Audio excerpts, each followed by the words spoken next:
Welcome to Puro Pinche Sports. I'm your host, Jose Garza, and tonight I am joined by an elite panel, ladies and gentlemen, by, of course, your originals, the Professor Alex Cruz, and, of course, Jeff D. Lujan, as in Dallas sucks, as in delusional as ever, as in, damn it, Jerry Jones, what the fuck are you doing?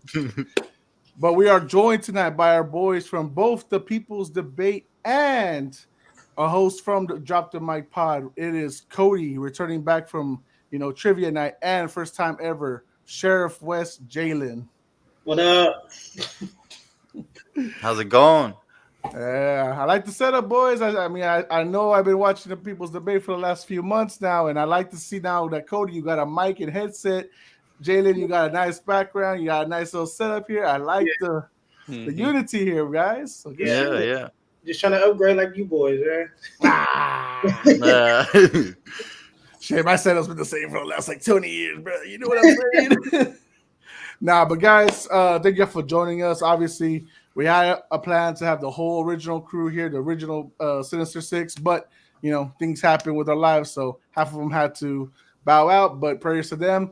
Guys, thank you for joining us. But let's talk some football. Obviously, we know, that the NFL season is going strong right now. Jalen, real quick, I want you to tell the people, because it's your first time here, Yes. who is your NFL team?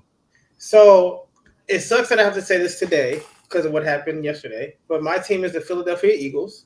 I've been a fan of them since I was 10 years old. T.O. was my favorite player, first player I ever watched, and he happened to be on the Eagles at the time, so I just kind of followed that team, and I stuck with him. I'm sticking with him for now because, good Lord, that was bad last night. Whoa. Hold on. There's a real traditional rule out there. I mean, it's a hidden rule. It's a secret rule. But you got to wait until 20 years of failure before you can switch teams. So your team literally just won a Super Bowl 7 years ago. Chill out. Yeah. You're right. My bad. Yeah, I mean, people have seen misery, bro. Alex here, he's a Bears fan. And if you haven't noticed before, he's gone nearly 40 years of misery. Jeff, he's a hybrid Cowboys fan. He's about to go 30 years into misery. So they're kind of sticking strong. Well, I know Alex is sticking strong. Jeff is he's about to jump off the cliff. I'm waiting. I'm just waiting. I'm patiently waiting. For what? Jerry Jones' death? What were you talking about? For that and for Dak to be gone. I'm just, I'm not too invested. I'm just waiting. Well, speaking of waiting, it's going to be a while before we see Tua Tagovailoa back on the field. Literally Thursday night, we saw the game between the Bills going to Miami, and they went to battle out. They had Tua has 1-6 against the Bills at the time. Didn't look good. 2 interceptions, 3 interceptions, whatever it was. Just making bad plays, some miscalculations. The Bills going strong, but unfortunately for the 4th time in the last 2 years, Tua suffers his 4th concussion. Cody, there's a lot of talk, man, right now that the man needs to retire because it's so many concussions, such a little time. What are your thoughts on it, brother? If you look at it from the view of strictly about his health, yeah, he probably should retire. I would say he couldn't play another 2 years without another one. It seems like at this rate, any minimum hit or collision, it didn't even seem like that hit was even that hard, and that gave him one. So if you're just looking at his health, I would say retire for him, but I can understand why he doesn't. A lot of money involved, a lot of sponsorships, a lot of opportunities that come with being a quarterback of an NFL team. So it's definitely a hard choice and something I'm glad I'm not choosing between. No, for sure.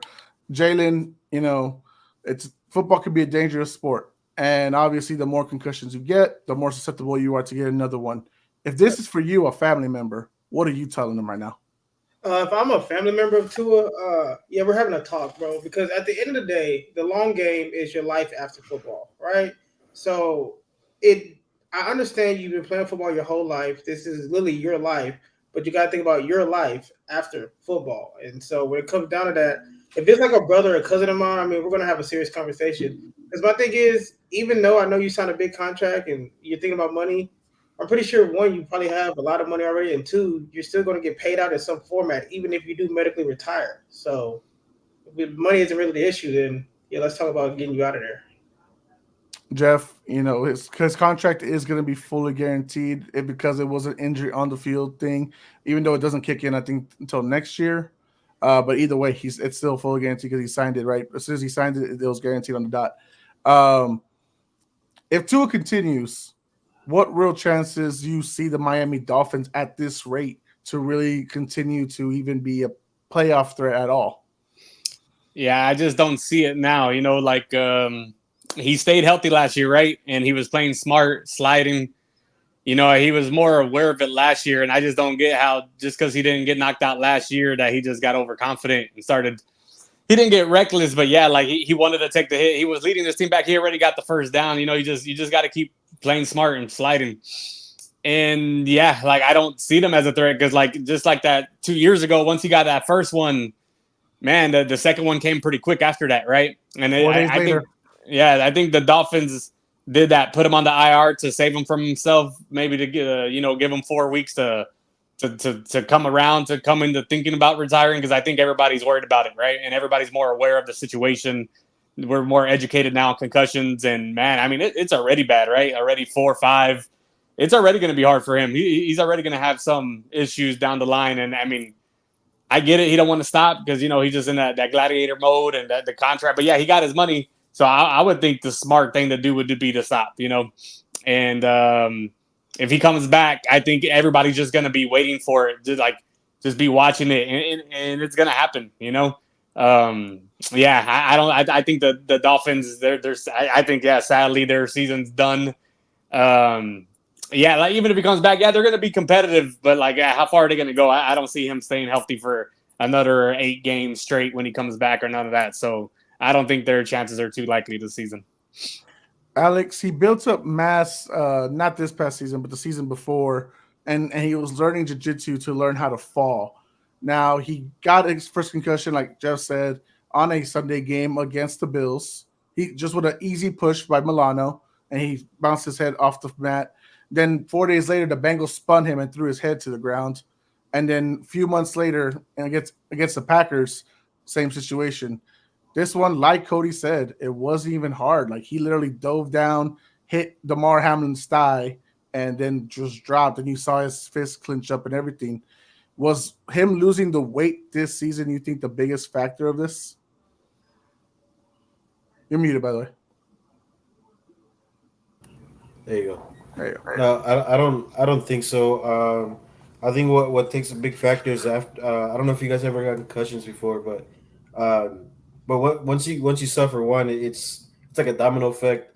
I've seen it firsthand of a couple of teammates where they get a really bad concussion and then they get hit again, and this is not even that hard, and it still rings a bell and they're out for the whole year.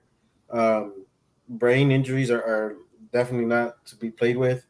Like I said, you can see it. I've seen it firsthand. It does a lot of damage. For people to say that him losing weight was a big factor, I don't think so at all. Though I feel like does he need to retire? I think so if I'm in his corner. But you got to remember where he comes from and the type of family that he has. They're so prideful. He's a competitor, and I really don't think he's going to retire. But I do believe a lot of people in this corner are going to make him retire. The only reason I bring up the muscle mass and the weight loss and all that stuff is just mainly because, with a lot of professions, whether it's like weightlifting or even like pro wrestling or MMA, a lot of these guys, really want to build up and strengthen their neck. And their straps and in their shoulders and make sure like they're good to go, because if something like that happens, they're less likely to break their neck. Now, I'm just wondering, had he kept all that, maybe the impact with just the thigh, like I said, Hamlin's thigh, doesn't rattle him as it did. But I mean, we'll see what happens. Alex, I'm gonna go back to you about it real quick. The Bills are 2-0. They're starting out strong for the season. And this is without Stephon Diggs, which a lot of people have on their overrated list, right, Jeff? Yes, sir. So how do you liking the Bills right now? Yeah, man. I said it last year that once they went to 12 personnel, their offense looked really good. Josh Allen didn't have to throw the ball around a lot. When people said Stephon Diggs was already tail end of his career, I didn't think so. I just thought that the Bills didn't put him in the right positions to like make plays. I still think Diggs is a pretty good player.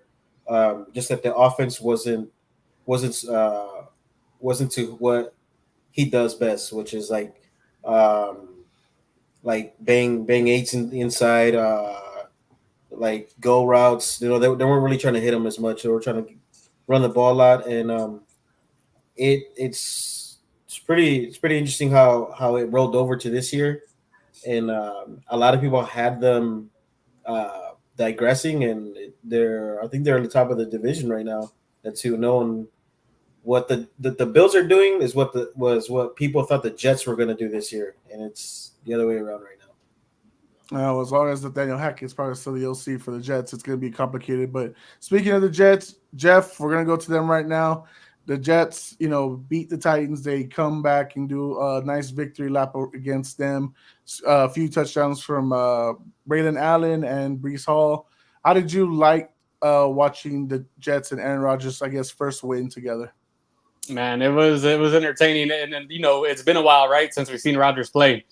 Last year he was hurt, so it was nice. So I haven't suckered up and bought the ticket yet. So on Channel 5, that game was on, and then the Cowboys was on 29, right, on Fox. So it was cool. I couldn't believe they were showing that Jets game, and it was refreshing, man. I remember even during COVID, one of the normalcies of COVID was Aaron Rodgers playing consistent.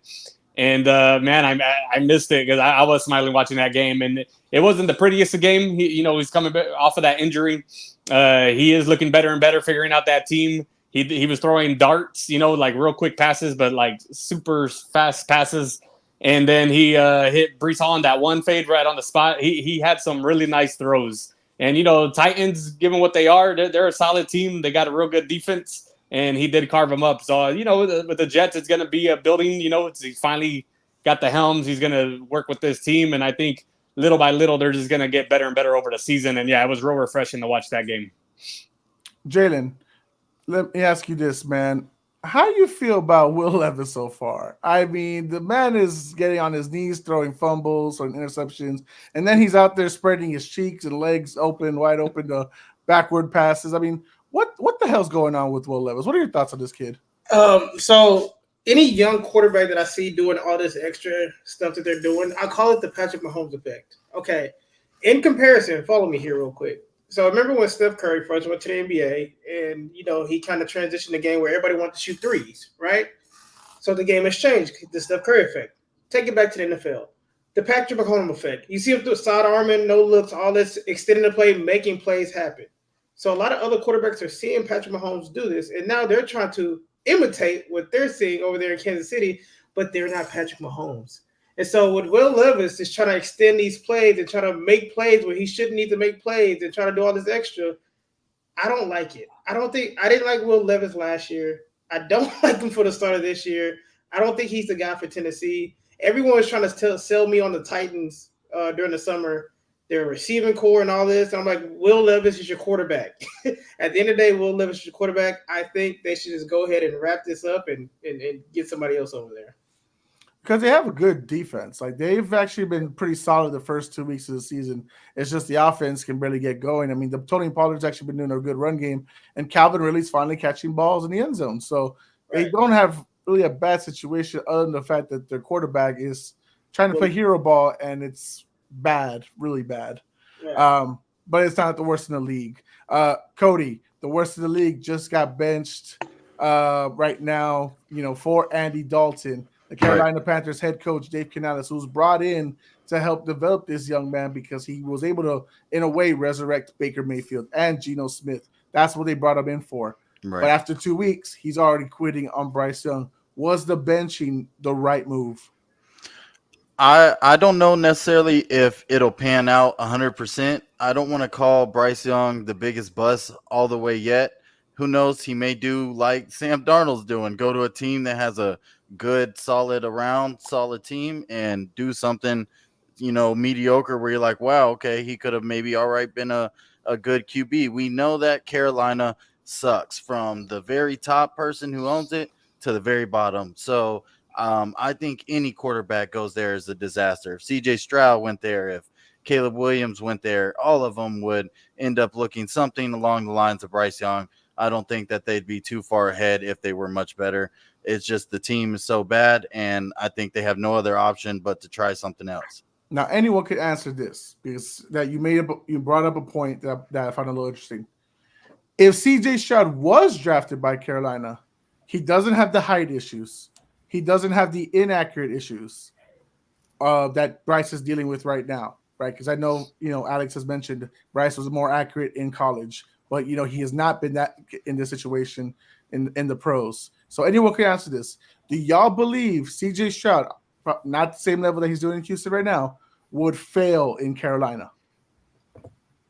Yeah, I think so. I agree with it's Cody, right?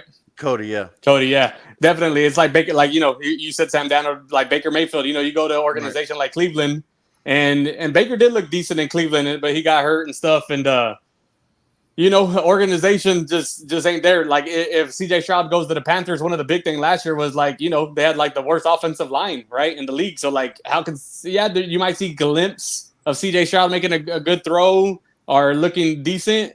And I mean, there were little spots where CJ looked decent, but yeah, I think it's the same thing. I think they're just garbage, and that it's a trickle down. The team's garbage. You start playing like garbage, and right now it's just like the Panthers culture. So I agree. He needs to get out of there. If they're gonna bench him, I mean, I even gave up on Sam Darnold, right? And you go to another team that just has better pieces in place, and you're able to excel. You need the right opportunity sometimes. And yeah, people are calling him the biggest bust already, and he is small, and he does have a lot to prove now, right? But man, he didn't go first pick for nothing. I think he just needs a better chance. I agree with that. There's a reason why he was one of the top QBs coming out of the draft class. With him, it was always timing. Like, though I think CJ for me was the better quarterback, but with Bryce, his timing in college was probably the best out of all the QBs coming out.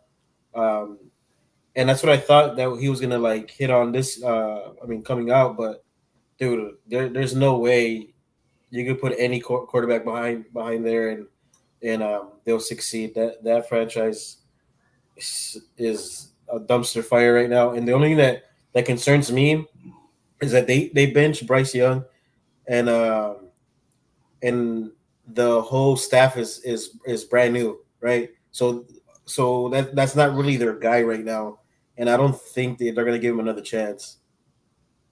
And that's the sad part. Jalen, if you had to guess, what team would benefit from a trade with Bryce Young right now? Obviously, they probably don't have to give up like a 6th or 7th rounder to do it.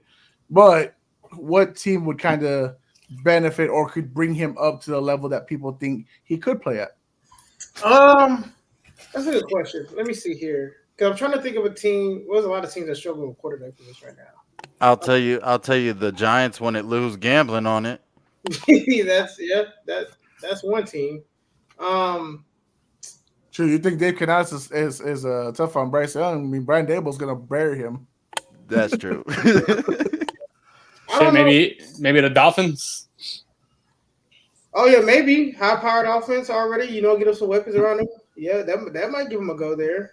I'm gonna ask you, Jose. What about the Patriots?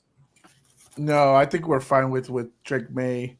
Obviously, like I said, he's literally only on the bench right now just because, we don't have an O-line. He will die. So, I mean, did y'all see the week 1 stats for Ramondre Stevenson? He only went untouched for 2 yards, and he gained 123 yards after contact. So that means that they were in the backfield real quick, and he was somehow able to escape. This O-line is not good right now. There's no way that they're going to put their investment in Drake May in danger. So will Drake May pan out? I don't know. We have to yet to see, right? He has to be on the field for us to find out. But I think as of right now, he's, especially with a defensive coach like Gerard Mayo, I don't know if that would benefit Bryce Young. I think he needs an offensive coach. Miami was a good idea, Jeff. because it is Mike McDaniel. We saw that how he was able to reverse all the bad side effects from Brian Flores for Tua.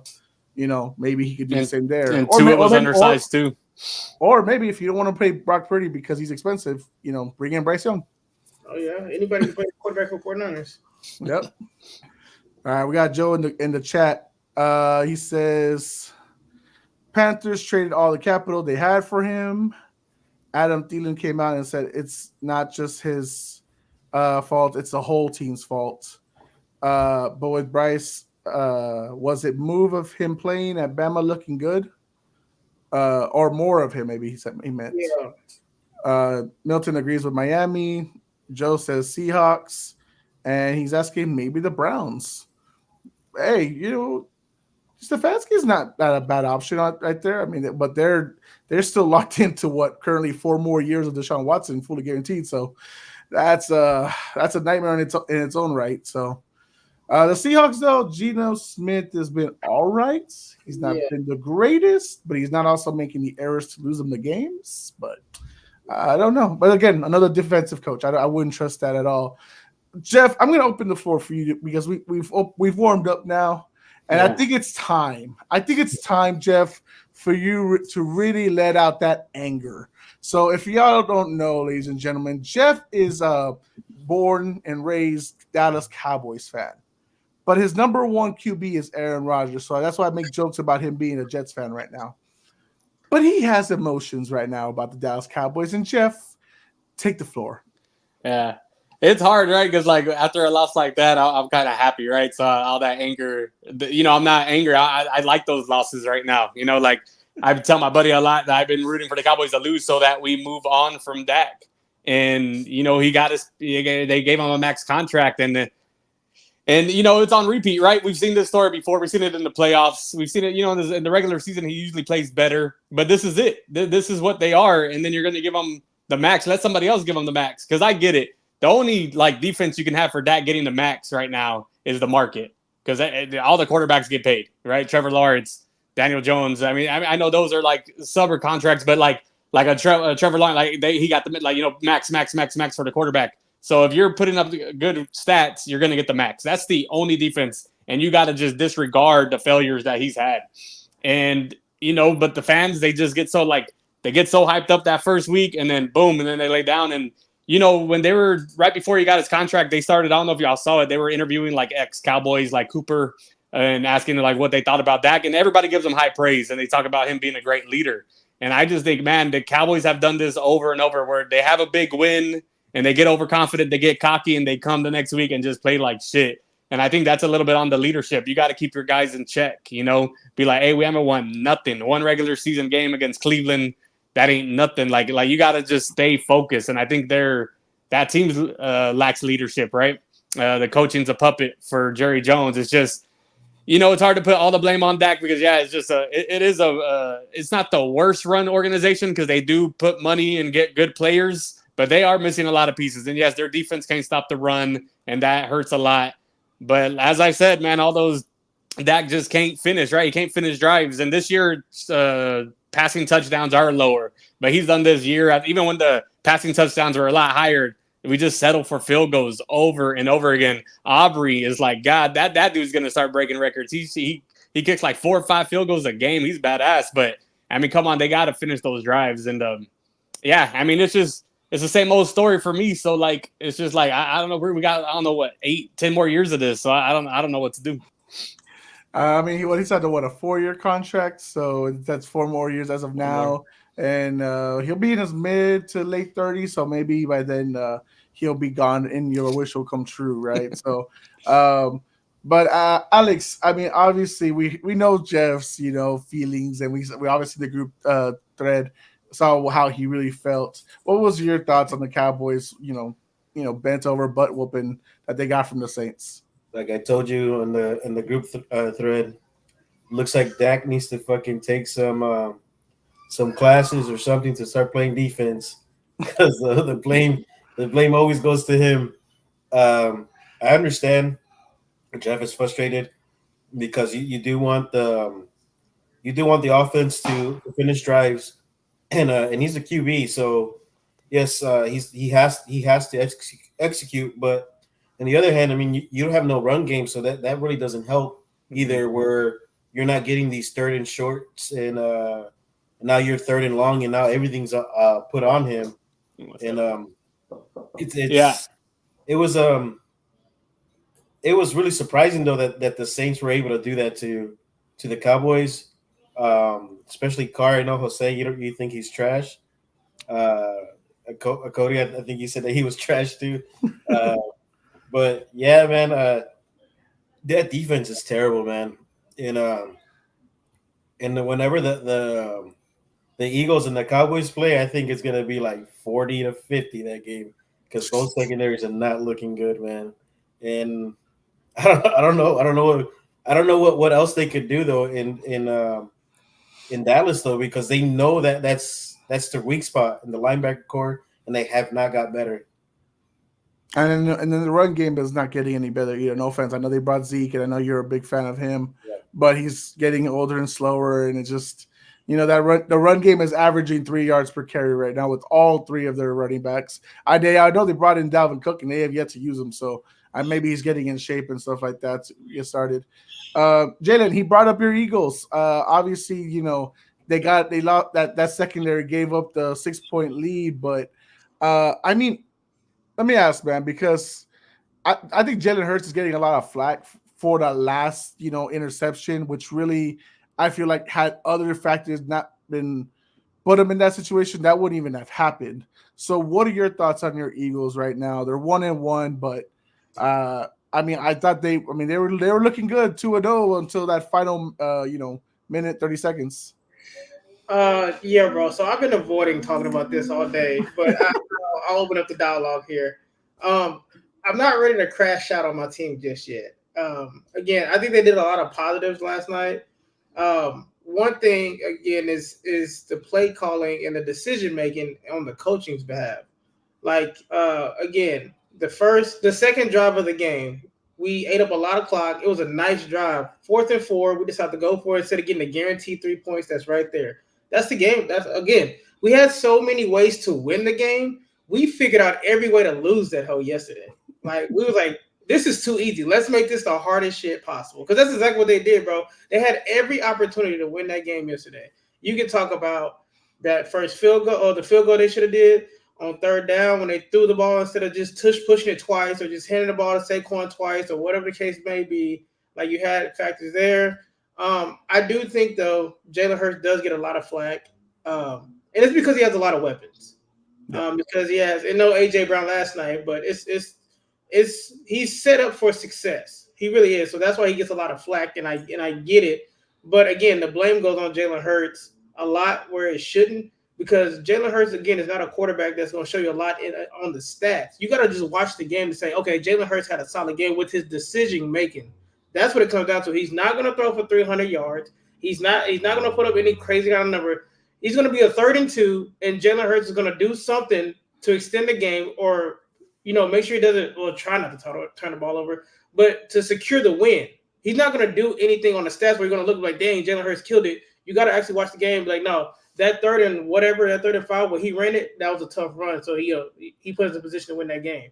So again, the Jalen Hurts stuff is kind of crazy, but man, what I'm worried about is this secondary. Like, bro, we're about to get torched by everybody. We made Drake London and Mooney look like fucking all-stars last night, bro. And you gave Ray McLeod a name. No, you hear me, bro? Like, dog. So again, 2 weeks in a row, we've let in I don't want to say subpar. We've let in bottom 20, top 20, 25 receivers go crazy. Not even, you know what I mean? Just rack up 80 yards. 100 plus, bro. It's nuts, bro. So that secondary is worrying me more than anything. And the pass rush. No pressure on Kirk Cousins, who can't move right now. No pressure on him whatsoever all game long. Insane, bro. Did you see the one stat that had the one pressure y'all did go with Vic Fangio, had to play for pressure, and then Kirk, torched y'all for it, Yes, and then he was like, I'm not doing it no more. I'm scared.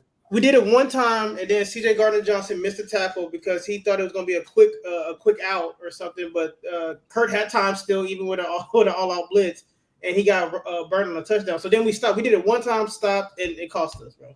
Nope. Crazy, man. Cody, let me go to you. Was the decision to go for a pass on that third down to Saquon a bad decision?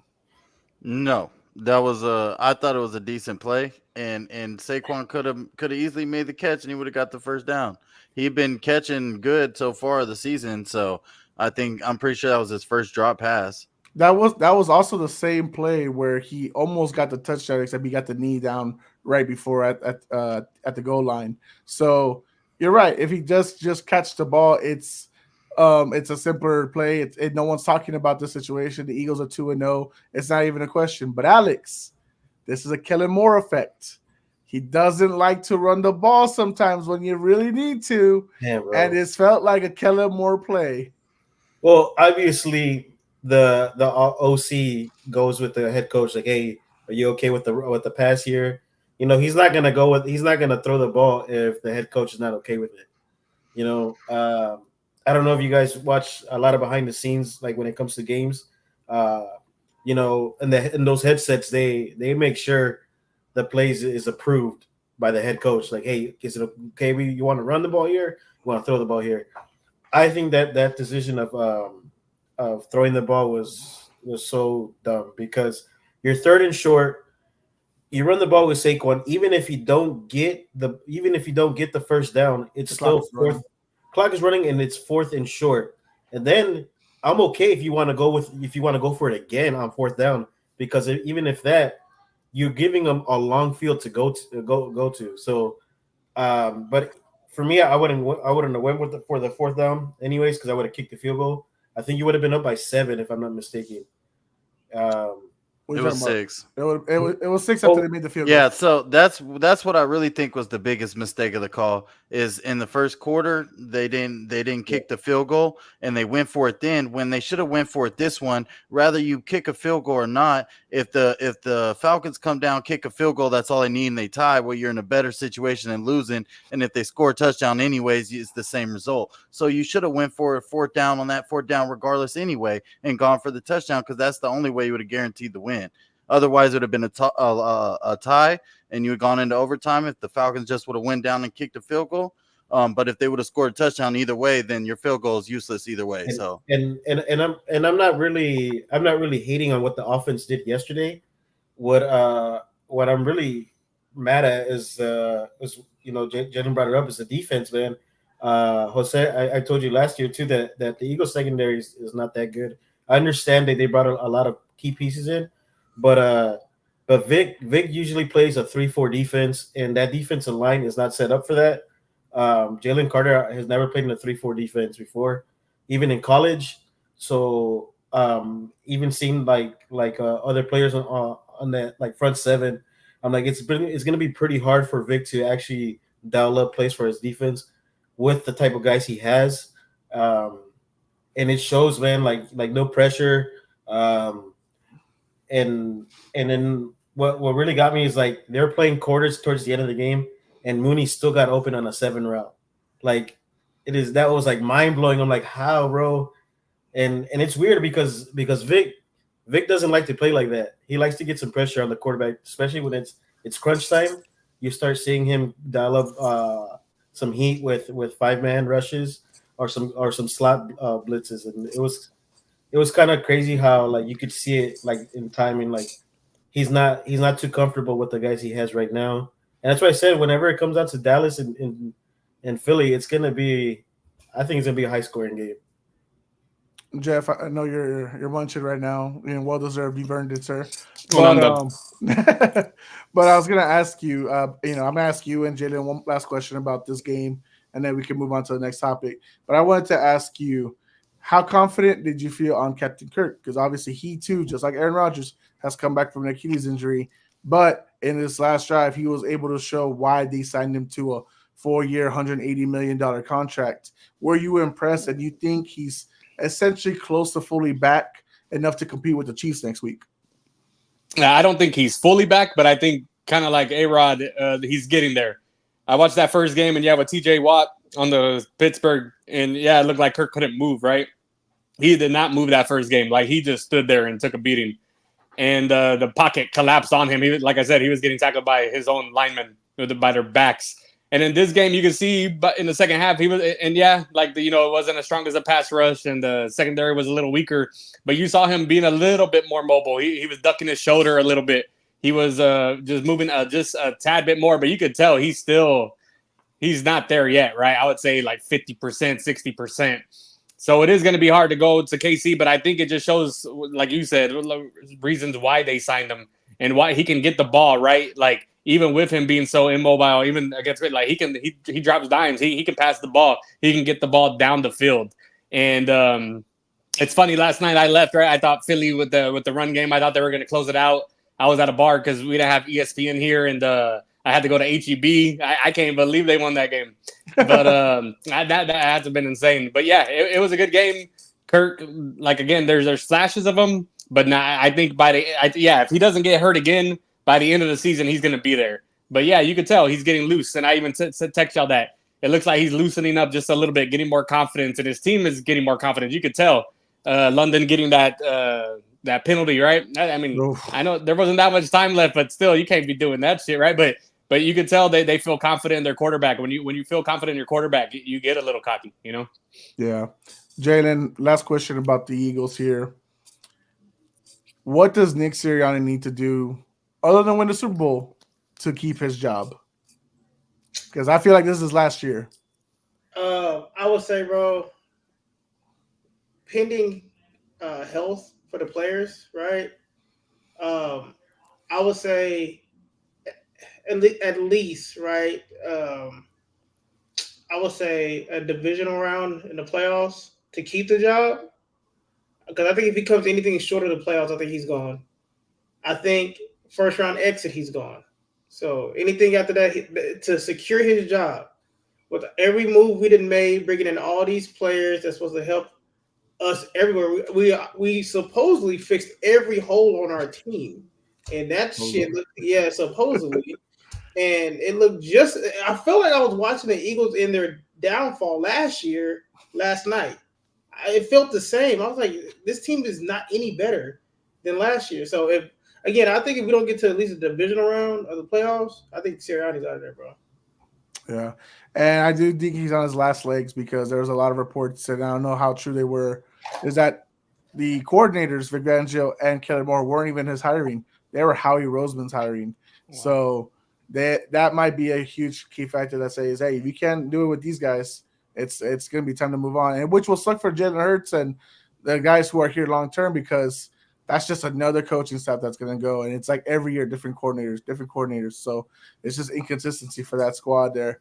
Real quick, I'm going to hit the comments real quick. Just let us get a little breather in before we move on to the next topic. Robert says, y'all was wrong about the Vikings. He is a Vikings fan. Yeah, I remember him. Rob, we said that they're going to be like a 6 or 7 win team, bro. Like, it's only week 2. Like, anything can happen, bro. Easy says Dak is the best quarterback in Cowboys history. I mean, as far as talent, maybe. As far as success, hell no. He's trolling. Well, he's a Cowboys fan? Yeah, converted Cowboy fan. Converted? What the hell was he before? He was a Packers fan, but he's mad whenever Rodgers left. And he went to the Cowboys? You had all the teams out there. Well, his wife's a big Cowboys fan. That's not a good excuse, bro. All right. Joe says it's the McCarthy way. He's the Doc Rivers of the NFL coaches living off one ring. Damn, I know Alex disagrees. CZ says Cowboys, Ravens, Bengals are going in the same direction. They have the talent and hype, but they just don't perform.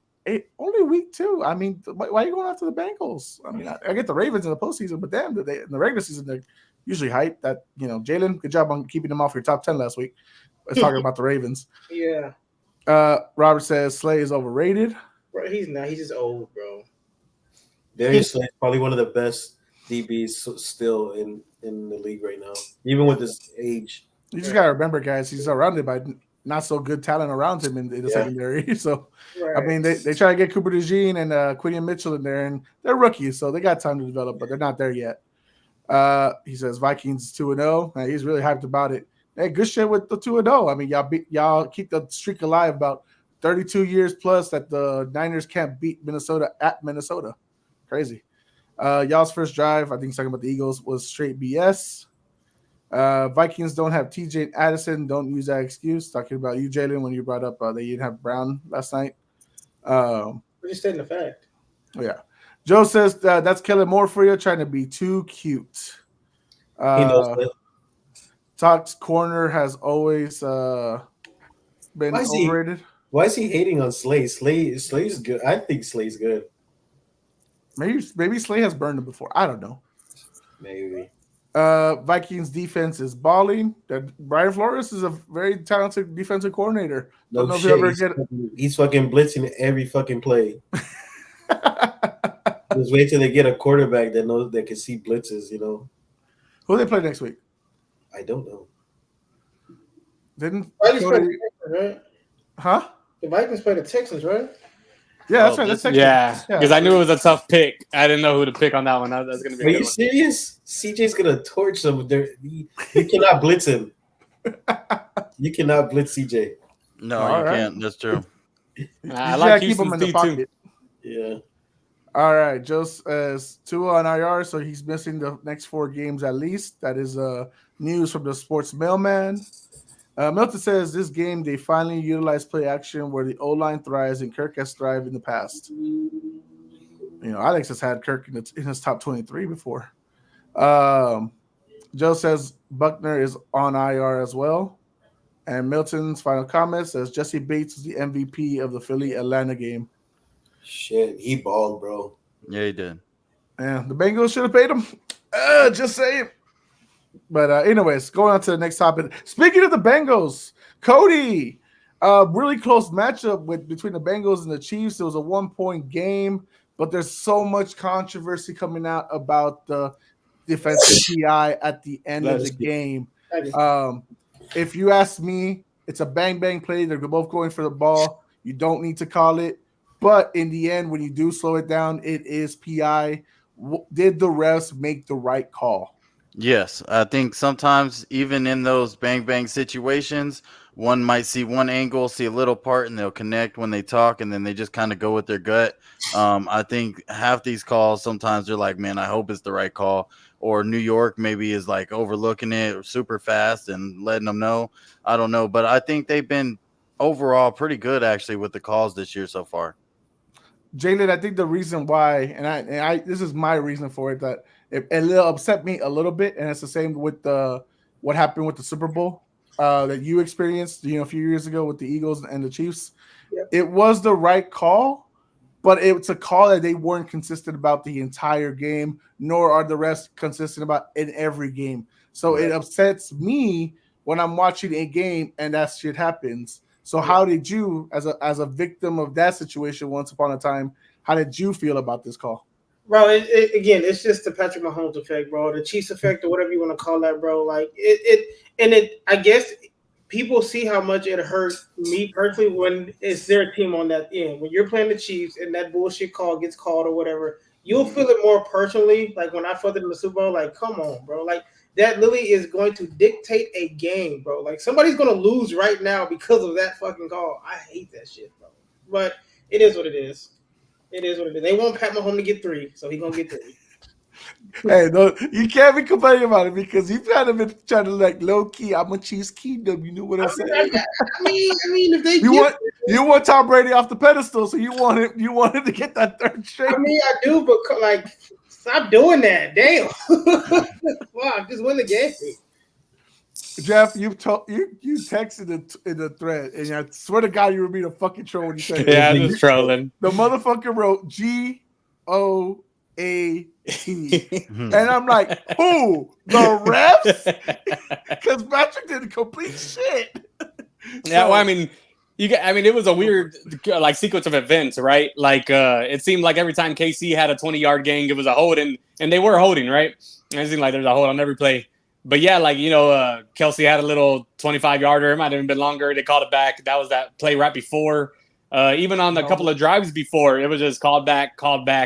And it was like when it happened, I was like, oh yeah, it's over. And then you watch that replay and you're like, yeah, he did get there early. And you do see that call sometimes not called right, and sometimes they call it right. It's one of those 50-50. And they must have seen something because they called it. But yeah, it's just crazy, right? To me, like, the Cincinnati has not been playing well, but no matter what, when it's Burrow versus Holmes, Mahomes, it's just a close game, and it looked like Burrow was gonna win again. That shit was crazy. Like, how the hell did they pull this off? And then, Patty's like, nah, I'm running it right now. But yeah, it was a good game. It's a lot of fun. Yeah, of course, that play gets people talking. But yeah, like it was just crazy how many penalties were being called that game. You know what I mean? It just seemed like every play there was a fucking penalty. Alex, you've been critical about Joe Burrow before. You're not his biggest fan. You think there's a lot better talent out there in QB position. But with the team that he's leading with this Bengals, he does tend to really compete with the Chiefs, and the Chiefs do struggle with them. What was your key factor that you saw, right, that was the reason why the Bengals couldn't get the job done today, Sunday, other than that defensive PI? I just feel like they're a couple guys away, man, from actually competing. So I feel like they'll like competing in the AFC. Even though a lot of people have them high, I don't. I never really did because I've seen Joe Burrow play without key players in college, and he could even make the starting spot. He went to LSU. He had a great collegiate year, and then he comes to Cincinnati, and then he balls out. But I feel like people had so high expectations for him, so whenever these contracts were coming up, I'm like, man, he's gonna struggle when these guys leave. He does, and I feel like now that he doesn't have T. Higgins, and I think Joe Mixon anymore, and then it looks like Jamar Chase is pretty much already checked out in Cincy. It's pretty much brought in on his back now, and it's kind of hard, man.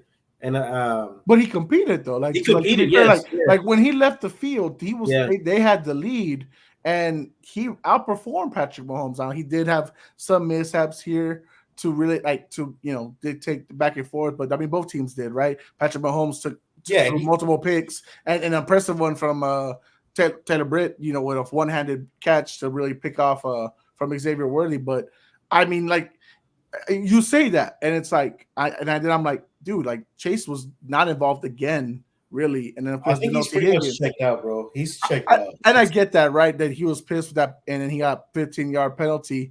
But like in this situation, right, you could argue without maybe a diva wide receiver, maybe Joe plays a little better. Now, obviously, he's even better when Chase and Higgins are there, but similar to Josh Allen, maybe he just doesn't need the distraction. And if you protect him and you give him a good run game, maybe he's good enough. I mean, I still think he is, but I mean, Jamar Chase, like they put up stats from the first game that the Chase had against the Chiefs versus all the games since then, and they're about equal numbers. So like he really hasn't done shit in the last 4 meetings against the Chiefs. So they kind of shut out Chase. So I don't know. I'm just here and there. Cody, Patrick Mahomes only threw for about 150 yards. It wasn't his best game, but it doesn't look like the Chiefs are going in the passing route heavy anymore. It's more of a run game. It's more, take time not off anymore. The clock. I mean, not after Pacheco. Yeah, Pacheco's out, but they're gonna probably start Carson Steele. They re-signed Kareem Hunt. Bringing back an old familiar face. So, I mean, they've got the 2-0 start against 2 top teams in the Ravens and Bengals. Is this sustainable for the entire season and for another Super Bowl run? I don't know. I don't want to say it's not because it's Patrick Mahomes. It's like doing it when you did it against Brady, when you're like, oh, the Patriots are going to be done for the year, and then they just end up in the Super Bowl somehow, some way. So I don't want to say that it's over with, but I do think Pacheco is gone is going to be big for the Chiefs. I felt like he was the outlet for a lot of times when it was going bad with the receivers on the offense. Then Pacheco would just bust through with a run, kind of spark the offense up a little bit. I think they're gonna miss that big. I did sign Kareem Hunt on my fantasy league, so hey, I hope he goes off, but I don't know how much I have faith in that. Kareem Hunt. I don't know when's the last time I've seen him run. So He ran last year for Cleveland, but he didn't do so well. yeah. So Jalen, you have the Chiefs in your power rankings for number one. I'll ask you: do you think this current setup, Pacheco's going to be out for about 2 months? Kelsey is not really getting the ball much. It's really Rashee Rice that's really more doing the work. Travis Kelsey's actually gone towards being a traditional tight end. He's actually blocking. So he's actually doing that he never really did before. Is this sustainable in your eyes, for a Super Bowl run? With the elite defense that they do still have. Yeah, so to me, while Patrick Mahomes is still your quarterback and Andy Reid is still calling the plays, it's sustainable. You never know what they got up their sleeve. And I think they're good for it. And I think it's kind of crazy to say change up for them actually might be better for them because now what we think we're going to hit us with, we're obviously thinking, they're going to hit us with Travis Kelsey here. But if we got him in a run blocking game more, then now what do we – how do we game plan that? Because for years, this is what we've been seeing. So now they're switching it up on us. So it actually might work in their favor. Jeff, same question. Is this sustainable? I mean, Patrick Mahomes is already your GOAT. So is this sustainable for the three-peat? Yeah, definitely. They're playing winning football, right? They're 2-0. You have a good D. You play smart. Play yardage. Passing yardage is down around the league. Passing touchdowns is down around the league. This is how football is going to be played this year. It seems like bunch of field goals. And yeah, dude, when you got a smart quarterback, you got a good D. I mean, I don't see what could stop them, Yeah, I mean, but if Cody said that with the loss of Pacheco, I mean, Carson Steele's a rookie, and Kareem Hunt is more of a pass catching back. But I mean, if he's able to bring a little slight of what he used to be, I mean, that the run game could still be a threat. But the passing game, Pacheco is always hurt, right? I mean, I feel like he's always hurt, and they always somehow get by, without a great running game, Patty always makes the play, gets the things done. He'll find and then when the games where they really need him, he'll start getting a little bit more riskier, throwing down the field. But yeah, I haven't looked at Casey's running game the past couple of years and thought, damn, it's really, really good. Alex, if we really think about it, one play away in both games, the Chiefs could be 0-2 right now. Do you think them keeping it this close is sustainable? I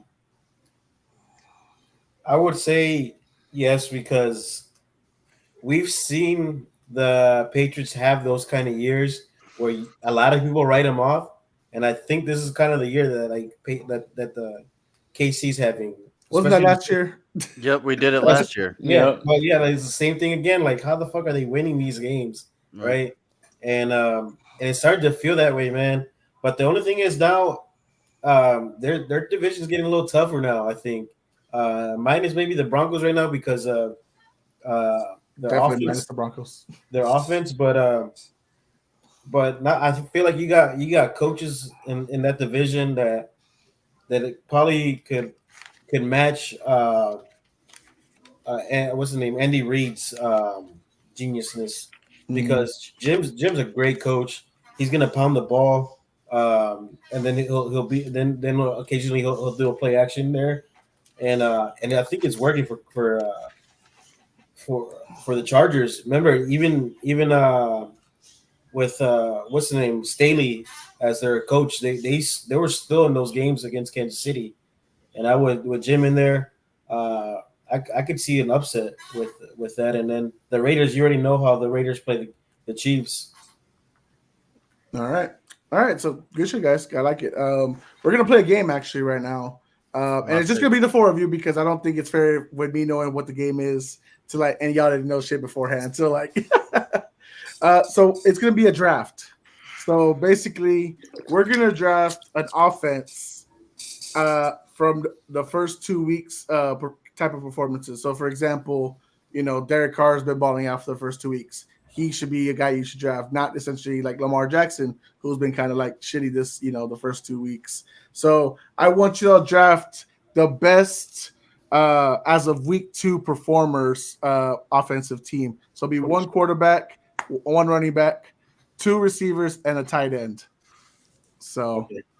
so I'll give y'all time to think about it. I'm gonna give y'all a minute while I do a spin the wheel to see who goes first. You said one quarterback.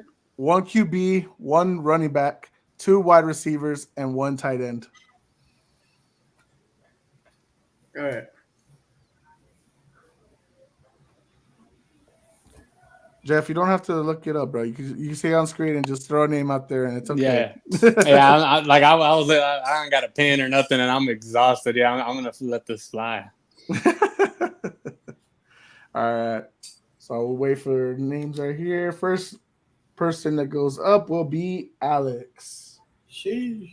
Well, we got the first picks, bro. Yeah. According to James, you're a cheater. But I think he only says that because he's black. Yeah. Second person up is Cody. Oh my God.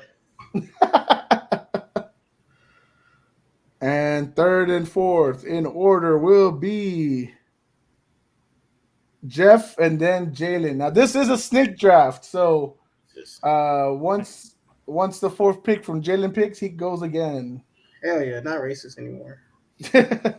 Well, that's the concept we always do, and James still says, we're racist. All right, fellas. So once again, we are drafting as of week 2 top performers. Alex, you will go first. All right, man. I'm gonna go running back. I know there's slim pickings at running back. Even though this guy dropped the ball, I'm still gonna go with Saquon. Saquon's been playing pretty damn good. All right, Cody, you're up.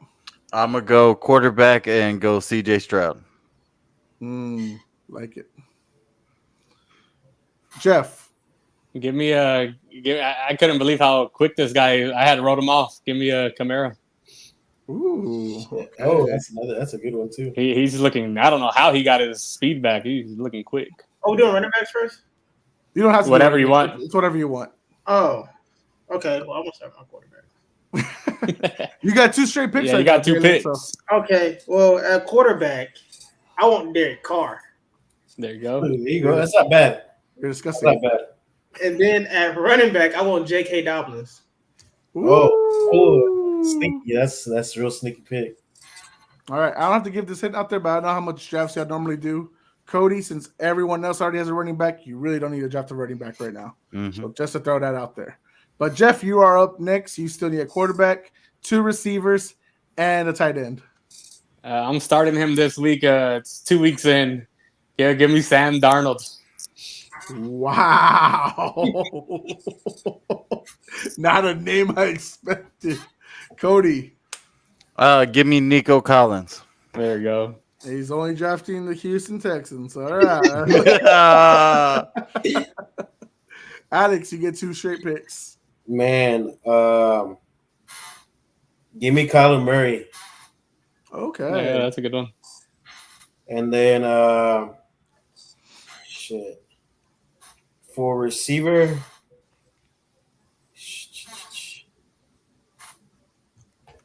Top of your heads. damn.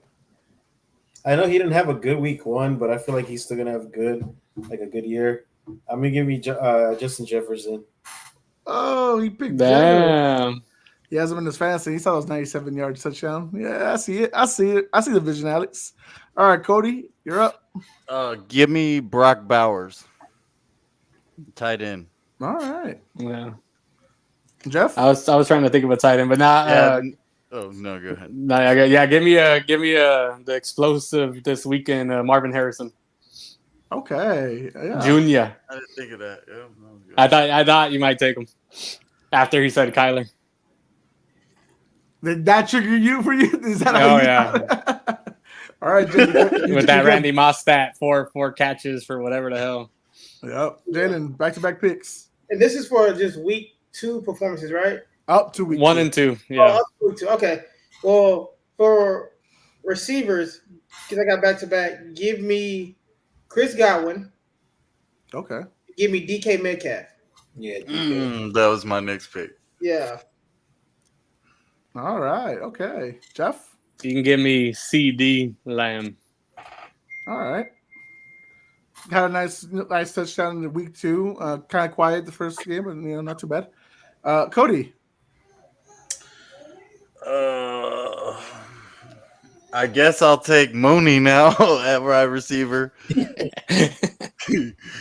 What? I can't think of who else had a really big week 2 wide receiver. Or week 1. I mean, either way, like the first 2 weeks. That's fine. It's fine. It's okay. Hey, that's my pick. There you go. Okay, no, it's your pick. Yeah, it's I got the rest of the good stuff, so I'm good. Okay. Alex, you got your last 2 picks right here. I need a tight end and another receiver. Okay. Let me get you Trey McBride.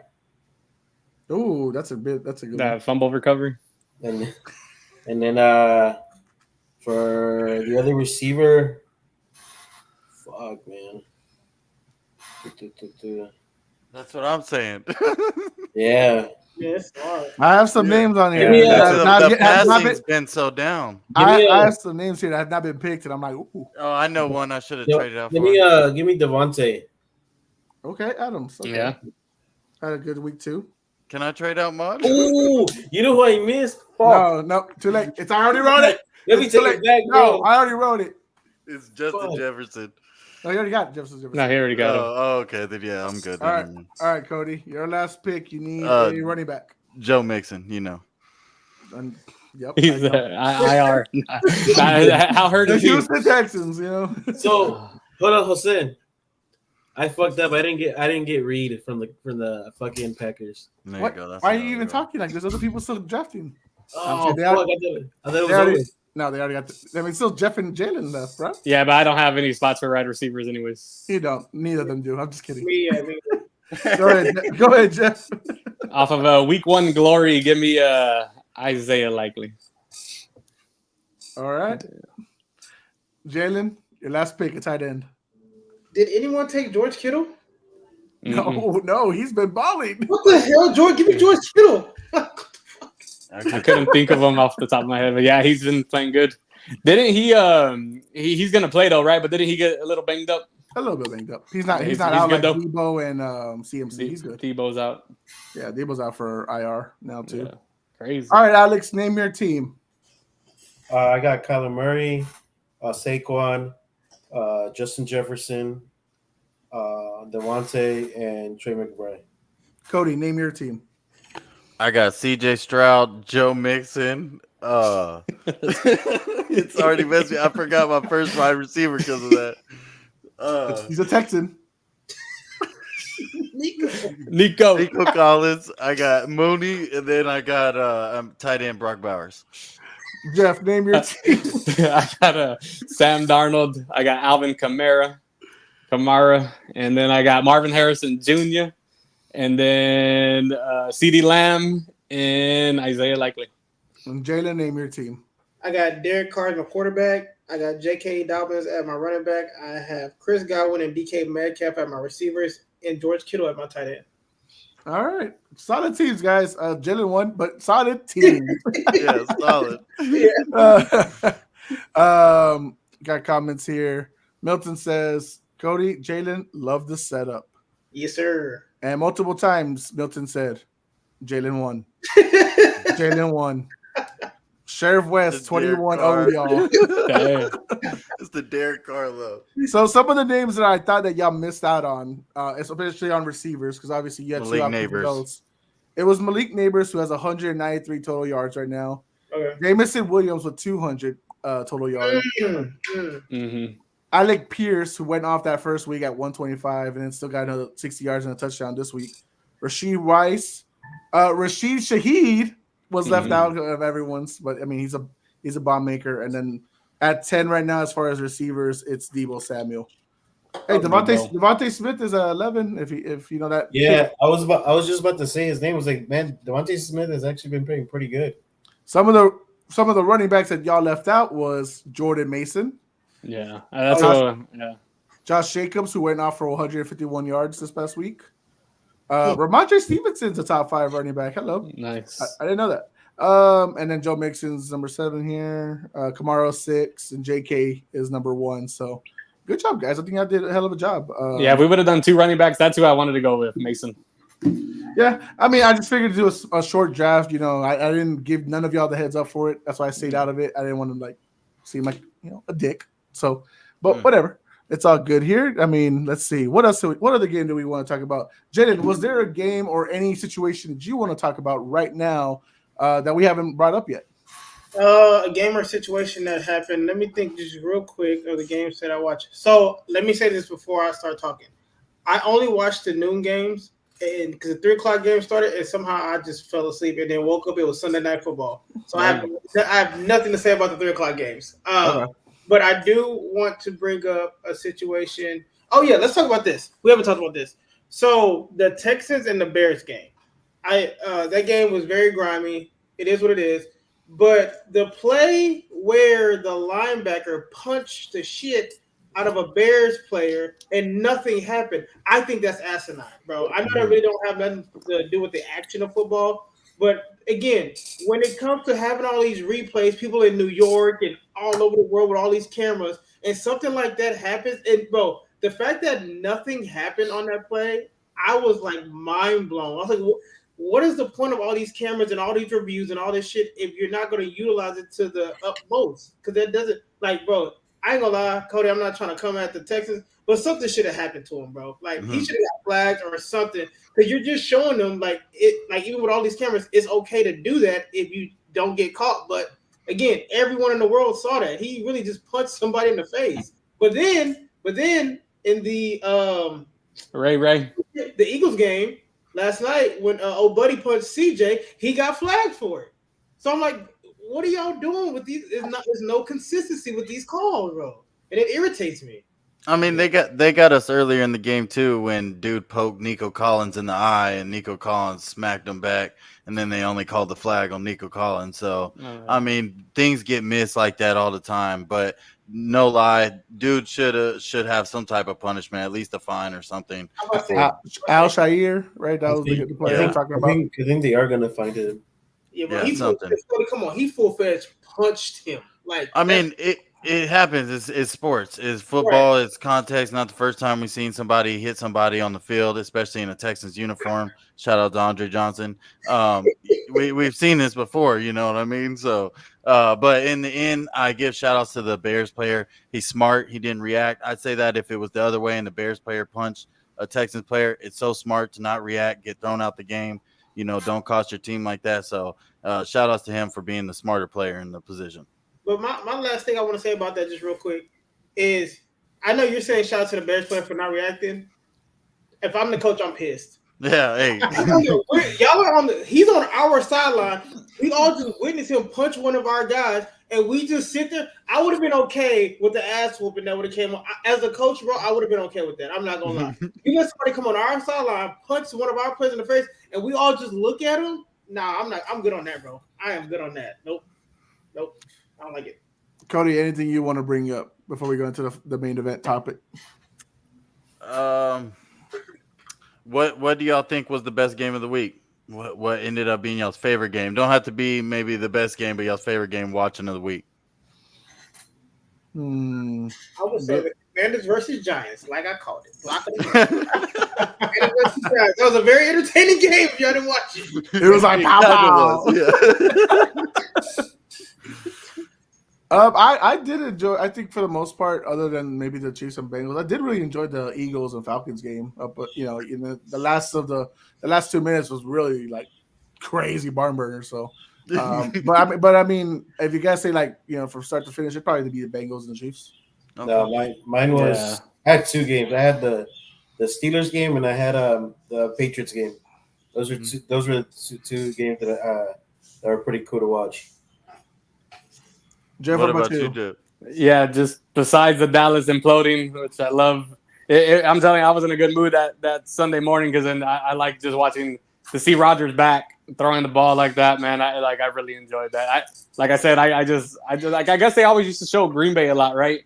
And then during COVID, like I said, he was the only player that was playing consistent. And then to finally see him back after the year off, man, and to see that he's okay, it made me happy. Jeff, for you, let me ask you this. Has Matt LaFleur finally gained your respect? Because you had a lot of criticism about him beforehand, when Aaron Rodgers was there and then he left. but he's led this team pretty well. And even with the Malik Willis, as the quarterback, they were able to get the win over was the Colts, right? So Yeah. Now he's definitely he has proven himself to me, especially like I know it's the Cowboys, but beating the Cowboys and just being he coaches his team well enough for them to do something. He is one of these new youngsters that just see the game where it's going and can coach to that style. Like to me, Mike McCarthy's a dinosaur and he doesn't adjust. He's still playing the same old thing. Like he doesn't learn, right? Mike McCarthy doesn't learn. He doesn't adjust. And yeah, for sure he has. And and that's why our little bet Green Bay over Miami, that one's looking golden now. And then Chicago and Green Bay, or Chicago and Green Bay, right? I think that one's gonna come down to the wire. And I don't know if we're talking about that game, but Caleb, I think did look good after just 1 week. I think there is a lot of strong signs for him, the way he was delivering the ball real quick. He still has some learning to do, of course, but man, his elusiveness. I mean, he didn't do much with it, but man, he was breaking some tackles. So I think that little bet's going to be fun to watch this season. That will be our main event, so that'll give us a good discussion right now. Yeah. Alex, other than obviously talking about the Texans and Bears, what was your highlight? Or I know you brought up your favorite game with Cody's question, but what was something you wanted to bring up? If anything, man, I'm just so glad that Justin is playing some good football. Yeah, Justin Fields is playing some good football in Pittsburgh, and I told you guys, man, that boy could throw the ball. A lot of them had been called back, unfortunately, from holding from his offensive line, but god damn, man, he can spin it. And yeah, I don't think Russell. If they go back with Russell Wilson, it's gonna hurt him really bad. Jalen, I didn't really get to catch much of what Terrence said in his chat maybe the last 24, 48 hours. But how is he feeling about, Terrence is Jalen's co-host on the Drop the Mic podcast. They're live almost every day on TikTok. But what has he stated so far that he feels about Justin Fields as his QB? He said that he's liked what he's seeing so far. Like I said, he's more understanding of how the Steelers' history has been. Is more defensive focused. So he doesn't really offense is it's cool, but he's understanding that we're going to depend on our defense a lot.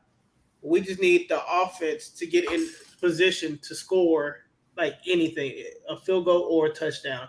Because like he was saying earlier, he's like, I've come to the understanding with my team that if our defense can just like how he said with the Falcons, they put up 20 plus on the Eagles. But with us, they put up 10. If we can just stay in that kind of notion, you can go score on other teams. But when you see us, as long as that scoring gets dumbed down and our offense can just produce a little bit to get us the lead, he's fine with it.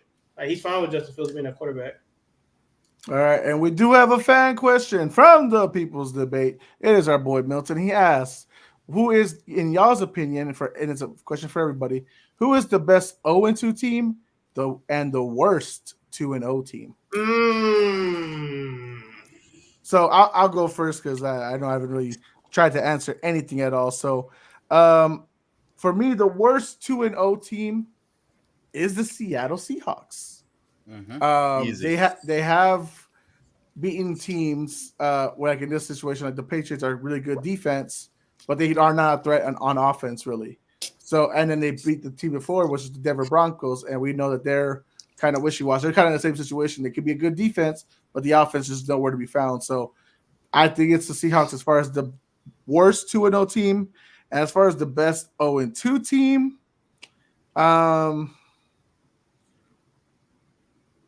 it's a toss-up really between the Bengals and the Ravens. And I will only give it to the Ravens because both their matchups have been really close. Whereas the Bengals, it was just one game that was close. So I'll say the best 0-2 team is the Ravens, but that O-line is in so much trouble. Yeah. So hey, how about to help us out, list the 2-0 teams? All right, I got you. 2-0 teams, got you. All right, so right now undefeated teams are the Buffalo Bills, the New Orleans Saints, Minnesota Vikings, the Houston Texans, Los Angeles Chargers, Seattle Seahawks, Pittsburgh Steelers, Kansas City Chiefs, and the Tampa Bay Buccaneers. Damn. What a nice victory over the Lions. Yeah, impressive. Mm-hmm. And as far as the 0-2 teams, Denver Broncos, Baltimore Ravens, Cincinnati Bengals, Indianapolis Colts, the Carolina Panthers, the New York Giants, the Jacksonville Jaguars, the Tennessee Titans, and the Los Angeles Rams. Oh, okay. I got mine. Go ahead. I agree with you, Jose. Seahawks and then Ravens. Okay. I agree with the Seahawks take, but the best team I 0-2. I think it's only because of the schedule, and I feel like they could turn it around more than I think the Ravens, because the Ravens are going to have to go through a gauntlet, and so is Cincy. So I'm gonna pick Jacksonville.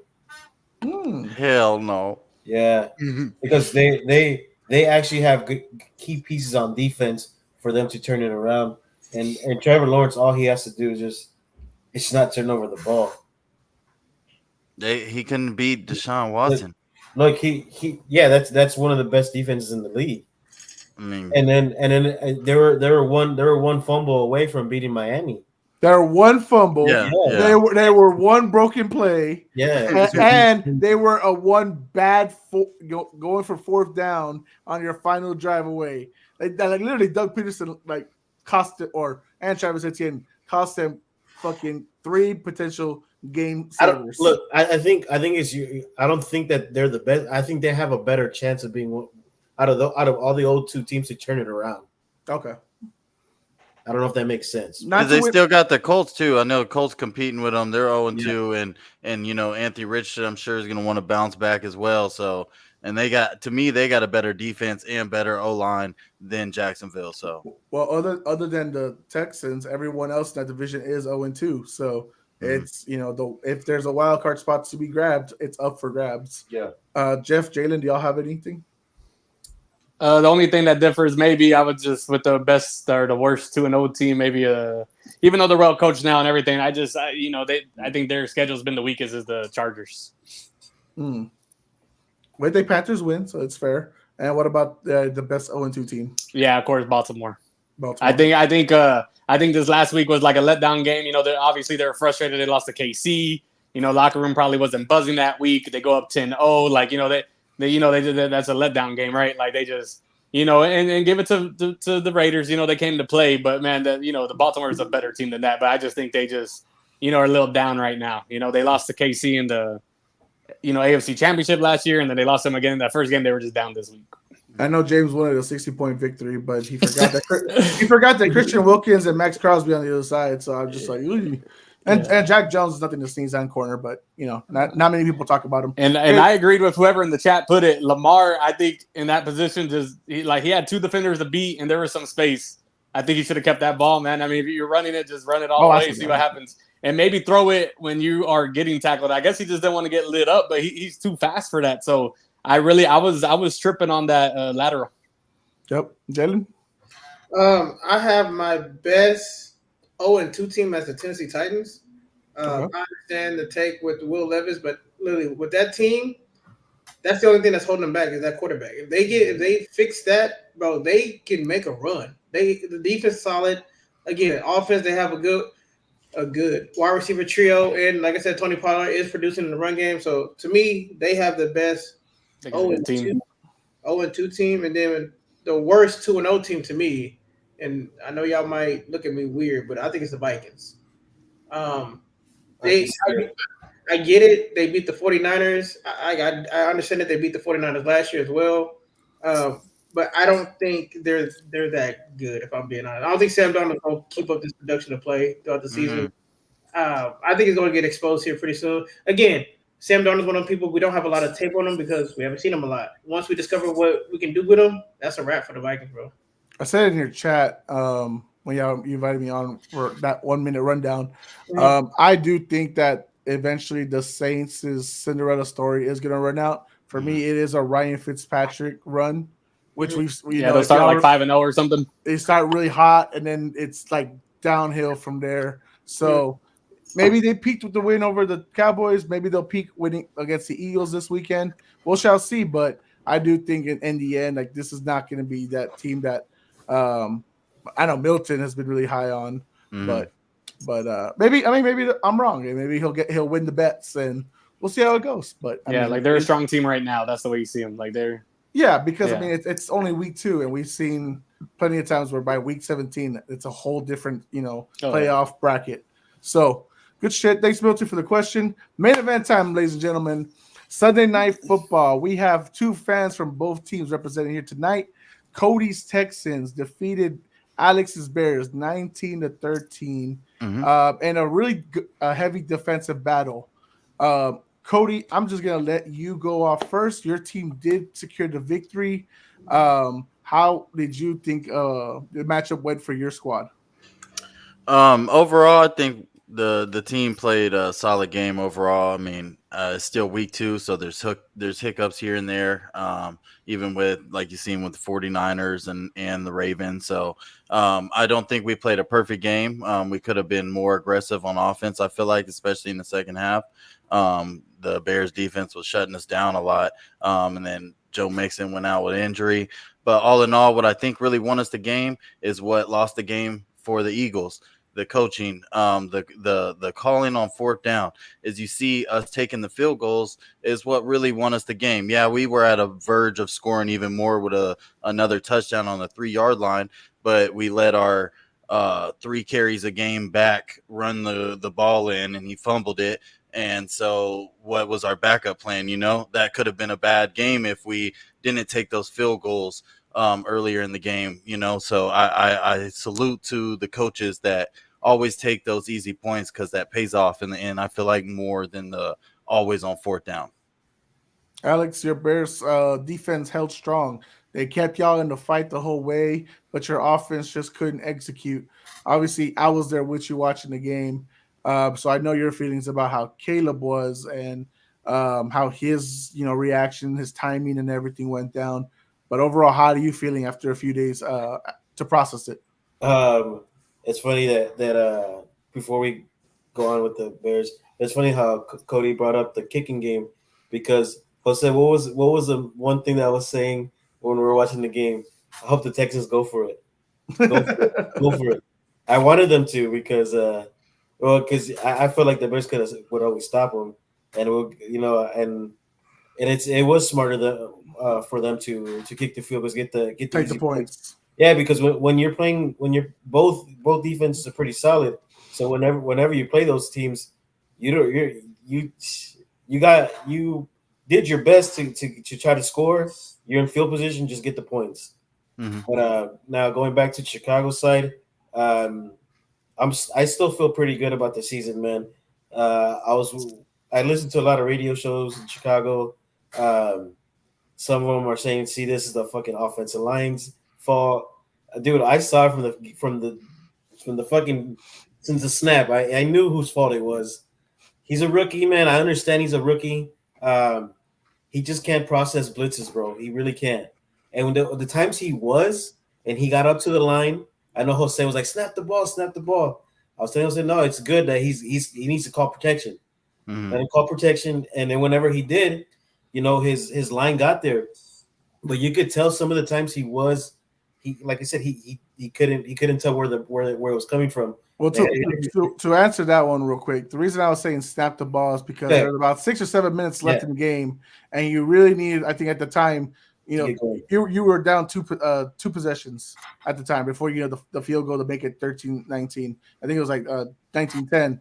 So for me, the clock is running, and the way the body language for Caleb was going, it was slow. It wasn't like move fast and everything like that. Like you're talking about, he is not reading the defense as well enough.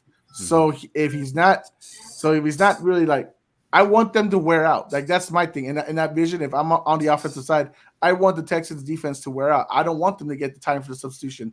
I need them to stay on the field and wear out to make that one mistake that might go. Now, obviously, there were times that if Caleb throws it accurately, if the play call in is going correctly, there were times he could have hit more, and they could have gained a lot of yards. There was many from his mistakes that he did not execute, and it's rookie mistakes. But at the same time, when we mentioned it, you bring you in it to the best situation possible, and at this, like, right now the defense has given you every opportunity to win.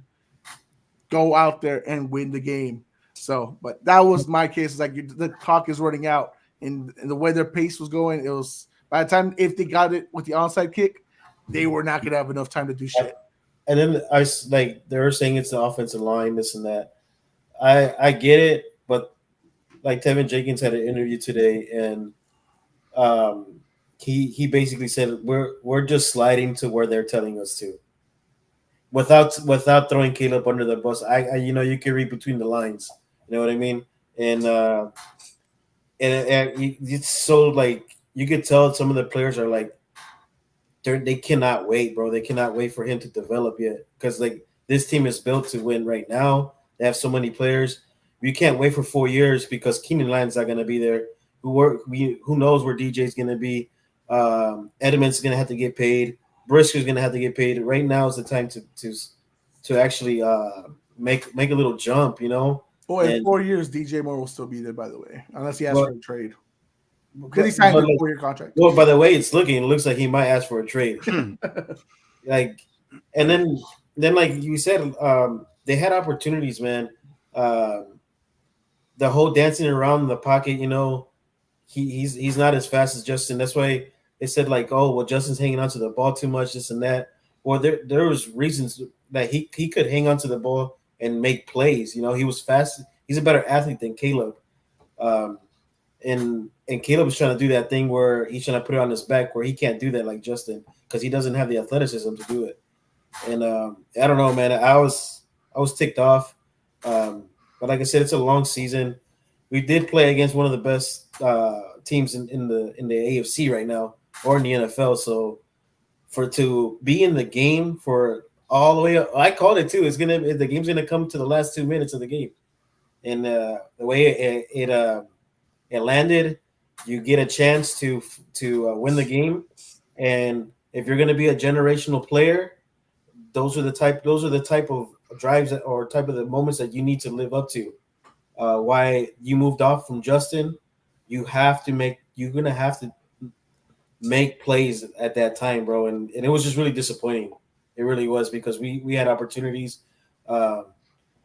Houston could have put it away, and then we caused a fumble in the red zone, and everybody started getting all hyped up, and it sucks, man. And I feel bad for DJ because I know how much he wanted to keep Justin, and now he has to deal with Caleb or wait till Caleb gets better. Yeah, I mean, it is what it is at the end. Like, there's no guarantee that Justin would have still been striving the same as he is in Pittsburgh, right? That organization kind of burnt him out. And like I told you, I don't like your new OC either. That dude also had some bad decisions, but bro, I get it. DeAndre Swift's not the best runner, but you got to keep running the ball, and you got to keep trying to create something down the middle, confuse the defense, do something. For Caleb to get pressured 36 out of 42 times, he had 42 dropbacks. He got pressured 36, 37 of them. That's 36 out of all 37 blitzes, we had a quarterback pressure. So it's like, bro, change it up. Do something. Be creative. You were never down, other than the point where 10 and 19. You were never down far enough to stop running the ball. Mm-hmm. And the fact is, you bring in the DeAndre Swift. You still have Khalil Herbert, Roshan Johnson, and Caleb is your leading runner in that game at 44 yards.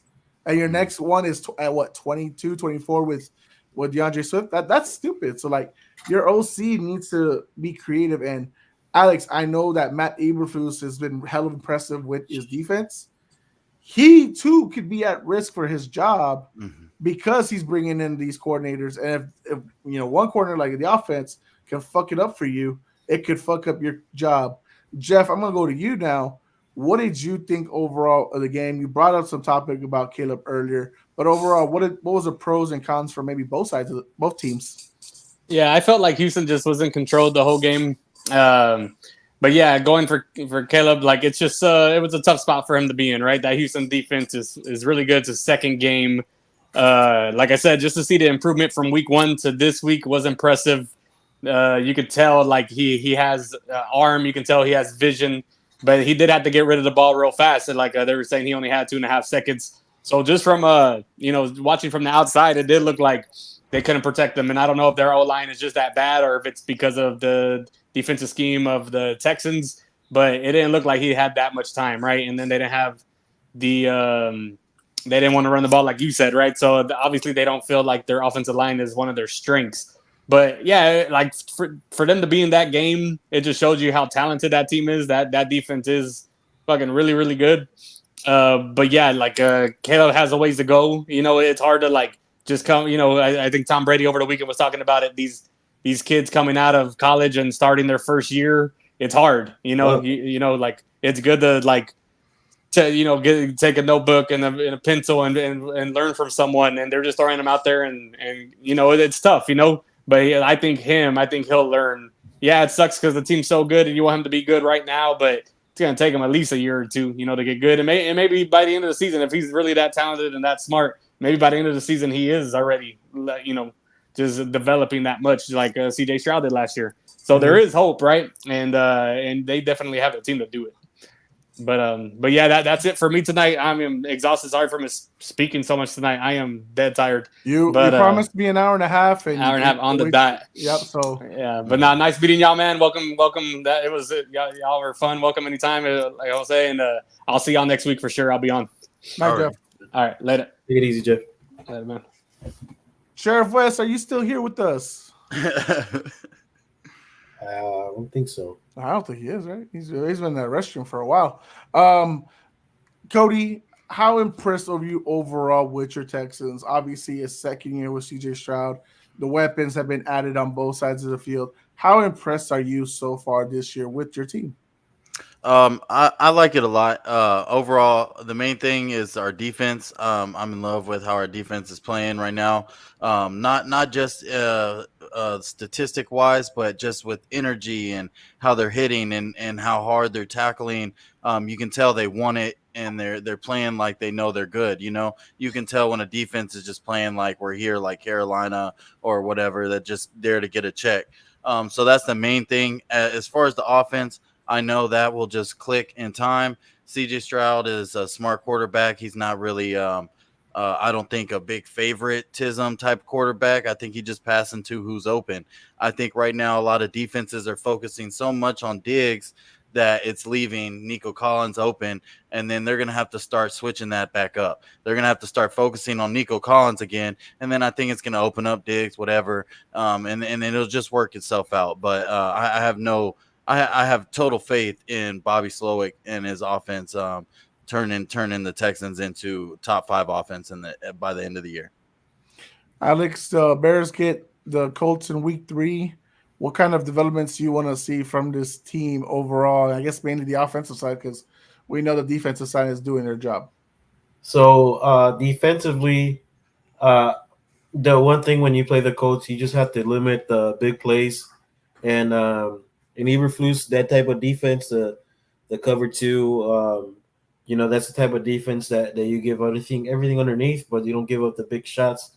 So as long as you don't give up the big shots to the Colts and Anthony Richardson, you should be in the game. And for Caleb, look, you've seen the Green Bay Packers beat the Colts last week with no Jordan Love.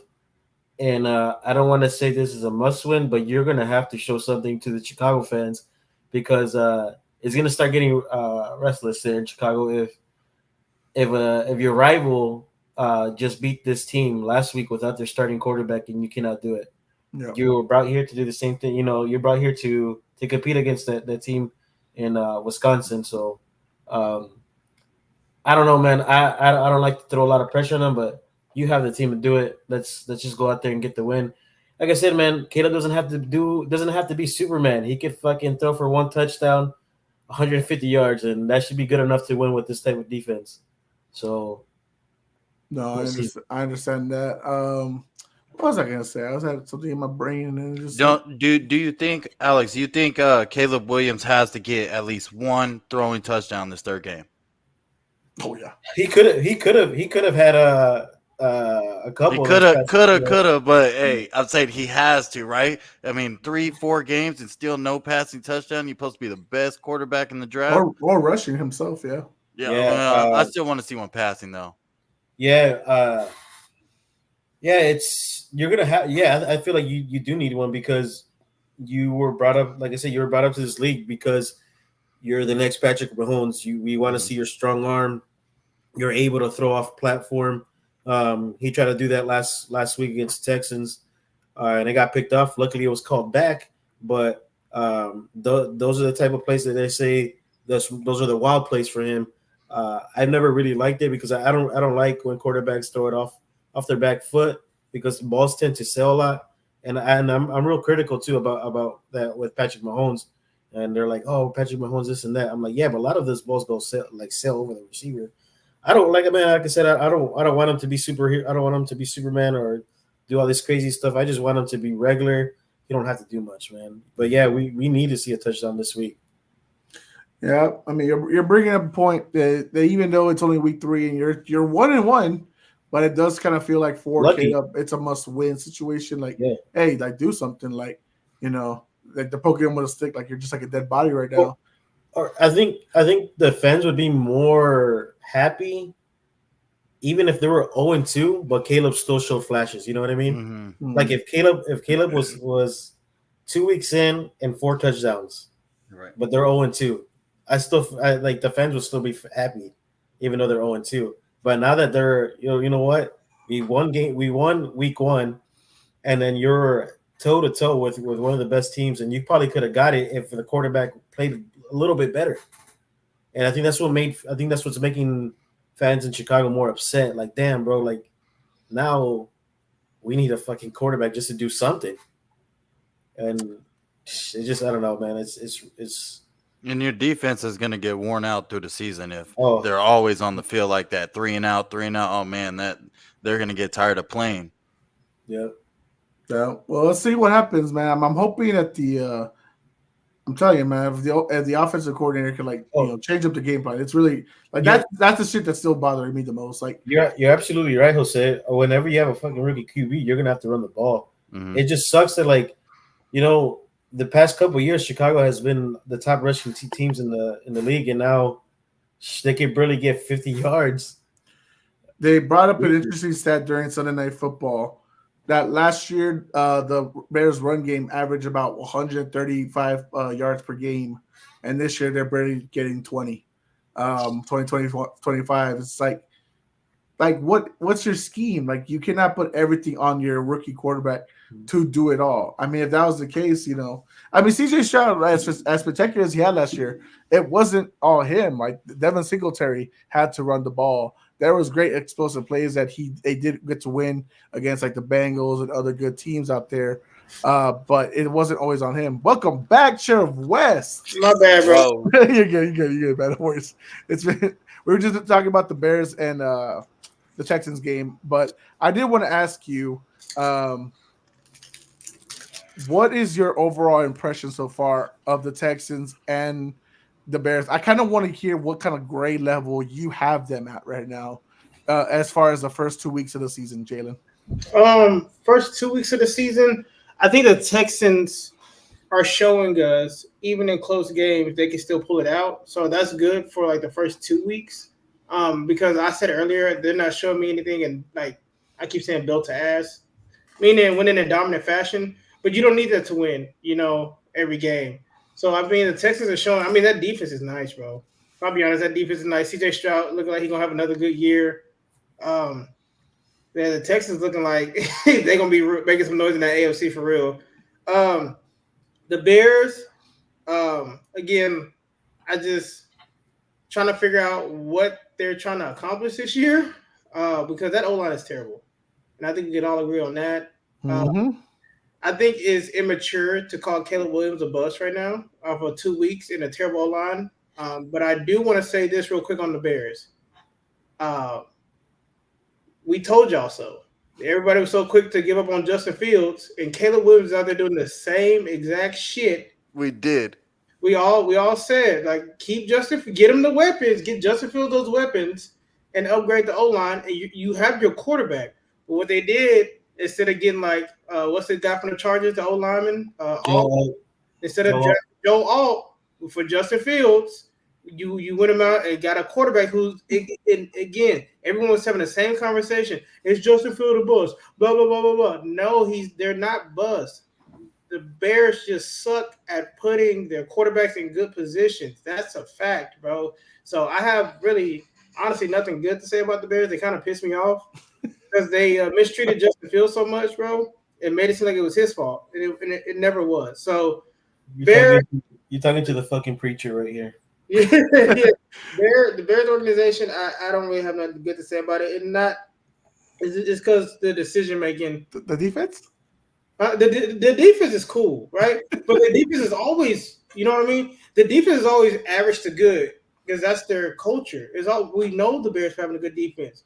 It's the quarterback situation. Like your best quarterback of all time in the Bears organization is Jay Cutler. Like one game from being a Super Bowl, but go on. I'm just saying that's. But again, I'm just saying if the Bears could figure out this quarterback situation, which they did with Justin Fields, they just didn't load him up the right way. Yep.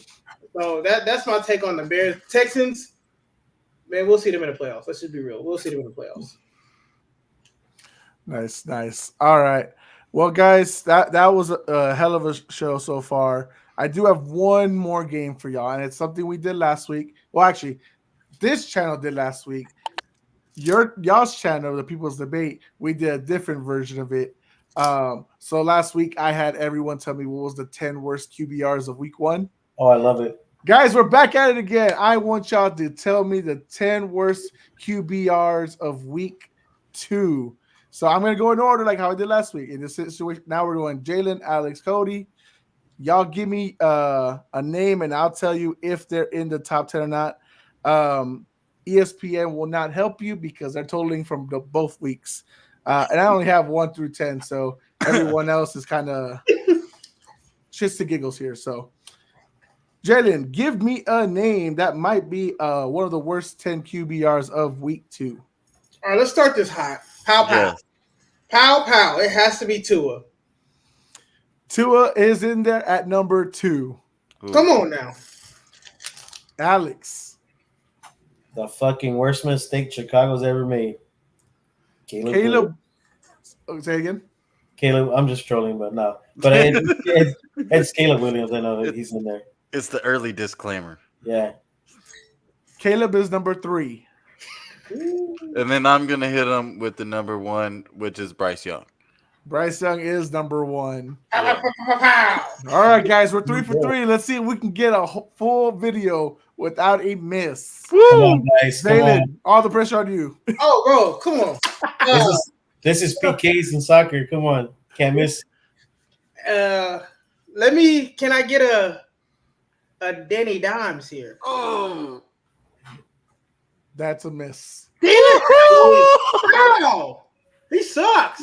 So he sucks, but he actually didn't do too bad this week, like not making the mistakes and stuff like that. It was a field goal game, but I keep forgetting, bro. It's QBR, so 3 solid starts, but the streak ends there. Alex, don't worry, I'm a good teammate. I could carry the load, so give me Bo Nix. Mm-hmm. Bo Nix is number 7. Yep. Yeah. Cody? Give me my division rival, Anthony Richardson.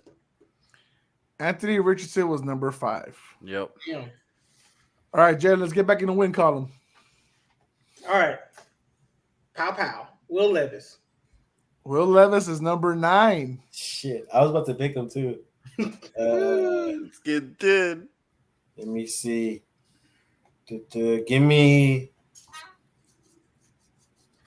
Give me Dak Prescott. He was in there week 1, and I know he was in there he has to be in there week 2. You are incorrect. He is not in the worst 10. Damn. What number do we need? So far, y'all have given me, I believe, just 1, 3, 5, 7, and 9. So y'all need to give me 4, 6, 8, and 10. Oh. All even numbers. Nice. So I think who's next up on this list? Cody? I think it's me. Oh, this is where it's getting hard. I'll go Trevor Lawrence. He did not make the cut. Okay. Fuck, I missed finally. So right now we are all at 2-1 Yeah. as far as corrections. So everyone's missed one now. Everyone's got 2 correct. Okay. Jalen, keep the lead. I'm gonna do it. I don't want to do it, but I'm gonna do it. Do I have a Jalen Hurts here? No. Oh No. You do it yourself. You were saying it all day. He's not to blame, and then you go pick him. That's I don't fucking know. QBRs can be tricky, but we'll see. Alex to take the lead. And what numbers do we need again? 4, 6, 8, and 10. Okay. I like this quarterback. Well, fuck, dude. Give me Jared Goff. Jared Goff is number 8. Yeah. He is. What? I Yeah, almost said him. He's back-to-back games where he threw a lot of picks, right? I don't know if he has 4 picks. I didn't look that up, but he did have a 36.4 QBR this week, so it wasn't good. He didn't have a good performance against the Bucks. Cody, to stay tied with Alex, give me a name. Justin Fields. You are incorrect. I don't know. Go. Justin Fields actually had a QBR of 48.9. I know he only threw like 10 times though, so I didn't know. You know what I mean? He's if I'm calculating this right, I didn't put him in order. Obviously, he would have been somewhere in this top or bottom 15, bottom 16. So he would have been around there, but no. Jalen, to get that third one correct. All right. Here we go. I'm thinking of Brock Purdy here. No. Brock Purdy, close, but See, no cigar. it's- 46.5. Damn. Oh, no, I can't believe I didn't say it already. Fuck. All right, Alex, to keep the lead and extending it more. What do you got? Give me a name. Give me Don't you I dare. kind of struggled a little bit against the Patriots. Give me Geno Smith. Geno Smith is not on this list. He actually had a QBR of Well, 73.1. Yeah, he balled. What the hell? But you know who is the other quarterback, right? Jacoby Brissett. Jacoby shit. Brissett is number 10. I gave him that layup. I gave him that layup. Yo, that's what I was gonna say. I was like, hope you know. All right, so now we only got 2 names left on the board. Jalen has gotten 2 correct. Alex and Cody both have 3. To tie it up, Jalen, give me a name. If this name is not on here, I'll be pissed. It has to be Lamar Jackson. Ooh, it's on there. No. What the?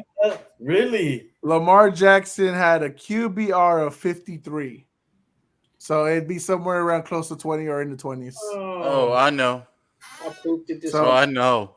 All right, Alex, to take the lead and potentially close it out, give me a name. Fuck.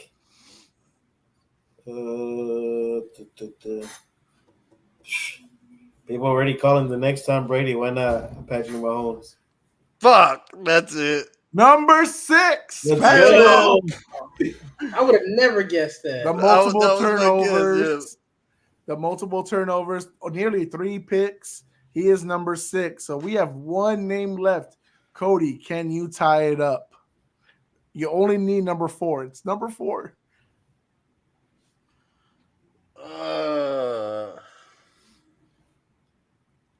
I'm gonna go Matthew Stafford. That is correct. He is number 4. He took a shot in the dark there. You could tell. You know what I'm saying? Clutch City. I told you about it. They had a terrible game, against Arizona. And so the list goes, guys. The 10 worst QBRs of week 2. Number 1, Bryce Young. Number 2, Tua Tagovailoa. Number 3, Caleb Williams. Number 4, Matthew Stafford. Number 5, Anthony Richardson. Number 6, Patrick Mahomes. Number 7, Bo Nix. Number 8, Jared Goff. Number 9, Will Levis. And number 10, Jacoby Brissett. So that's it, ladies and gentlemen. Any final thoughts before we close it out? I'm the only winner here. It feels great.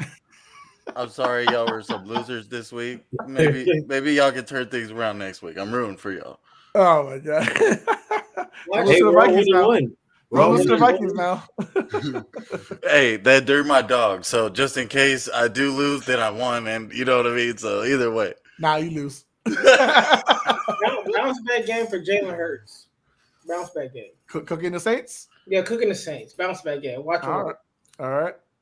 I don't know, man. That game's been kind of tricky. It's gonna be a fun game to watch, though. The Saints Bears and the Eagles. Colts. Oh, No, the Saints and Eagles. That'll be a real interesting game. Yeah, bounce back game, man. Well, CJ Gardner Johnson for a pick on Derek Carr's old team. Hey, Jalen, real quick, did you think he should have gotten a flag for taking off his helmet? Yes. That's a tricky one because if he's on my team, no. But if he's not on my team, flag the fuck out of him. I told you, Jose, we were in the fucking group text, and I was telling Jose that's a fucking flag. uh-huh. 100%. I was just arguing that at the point I think whoever's the running back or the receiver, whatever it was, he actually had lifted CJ's helmet up. But the problem was that in the end, CJ decided to throw it off either way. So it's like I it don't know didn't why help. he decided to throw it off. That's stupid. Everyone's defending. All his teammates were like, no. Yeah. Hey, but we gotta say that was an amazing stop by CJ. In the hole like that, bro. That was an amazing stop. I'm not gonna lie. So because they're undersized too. So because it was after the play, would it have been a penalty that keeps the ball with Adana? No. Or would it have gone to still? It keeps the drive going. Even though it was after the play? Yeah. Because it's unsportsmanlike. Mm-hmm. Okay. I mean, I've seen unsportsmanlike during punts and stuff, so that's why I was like wondering, like, would it stayed with, But okay, cool. No problem, guys. Well, guys, thank you for watching. Jalen and Cody, thank you for joining us. Y'all are welcome anytime, of course. Like how Jalen said, if he's ever bored and he has nothing to do tonight, like until hop on, guys. We're happy to debate and have a good discussions out here. But guys, tomorrow night there is the People's Debate with Cody. Jalen, I don't know if you're on. If you're working tomorrow, all right. Jalen's on. Sweet. Joe and Milton tomorrow night at 7:30. Guys, give Jalen a follow on TikTok. The man is going live almost every damn day, with his co-host Terrence for Drop the Mic podcast. Any plans to expand to YouTube, Facebook, or anything like that, Jalen? Right now we're considering a couple of things. We don't know yet. I think we're going to continue to grow on TikTok. I think that's where we've been growing the fastest there. We talked about just making clips and everything for YouTube and everything else. But I think we're going to keep our base here. There on TikTok. Are we ever going to see his face? Yeah, as soon as we get 100 followers. Yeah, I follow him. I haven't seen his. I just hear his voice. Well, he has videos on there, so you can see him. Oh, okay. But once I know that first episode when we actually get him on there is going to be nuts. So hopefully we get that soon. Bro, his Coach Prime impression is fucking hilarious. On point, bro. On point. That Coach Prime impression gets me every time, bro. Oh man, I'm just busting out laughing. I'm just like, I'm working still. All right. But guys, check them out. Give him a follow on TikTok. What is the handle, Jalen? The handle on my TikTok right now, let me double check because I have 2 TikToks. Not Boach West, I think. Yes. It's Jalen West _93. Yeah. Give him a follow, ladies and gentlemen. Guys, continue following us if you can. Continue liking all the videos on YouTube, Facebook, wherever you see this. Share, subscribe. We do truly appreciate it. We got to get all those numbers up for all these platforms. Get us all up there. We're basically becoming one big old pod family at this point. Mm-hmm. So keep supporting all of us, man, because that's what we're going to do for each other. We're going to support each other and, man, just make this fucking thing grow. So, guys, for Sheriff West, for which version is it? Is it Cody White Tees or White Tees Cody? It's White Tees Cody. You know what I'm saying? Yeah. All right. So and just remember, we're going on a bear hunt, baby. You're going to get me canceled real quick. Shit that shit on, boy. All right, guys. For Sheriff West, for White Tees Cody, for Jeff Delusional Lujan, and for the Professor Alex de la Cruz, I am Jose Garza. We are Puro Pinche Sports, and we are out. Sir. Good night, fellas. Good night.